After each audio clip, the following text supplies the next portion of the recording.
do good and have good. This is the story of a mango tree. One day, a queen of honeybees came to reside in the jungle. There was a peepal tree and a mango tree. The queen first went to the peepal tree and asked for permission to make their hive. Hey, peepal tree, we are new in this jungle. Can you please give us some space under your shed to make our hive? The peepal tree refused to the queen, saying, I'll not give you permission. You are going to disturb me the whole day. The queen, with a disappointment, went to the mango tree and asked him for help.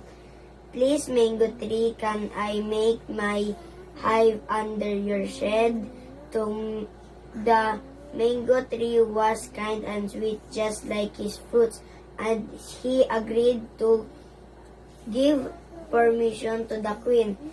They all happily in the jungle until a carpenter came for the woods.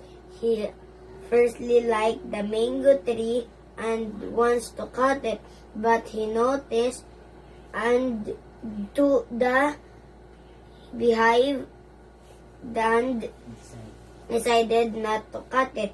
He then decided to cut the peepal tree.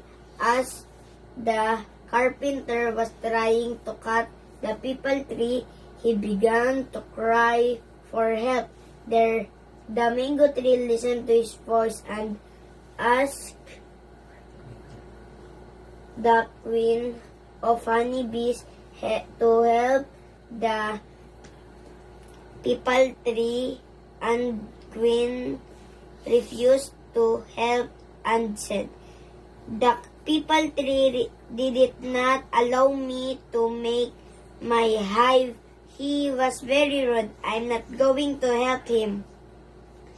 The mango tree listened to the queen and then said, we should not do bad things to people who do bad things to you. We should always do good to have good. The queen understood and immediately commanded his shoulder bees to help the peepal tree. Moral of the story, we should always be like the mango tree. We should always do good to have good, and also do good to those who did bad to us.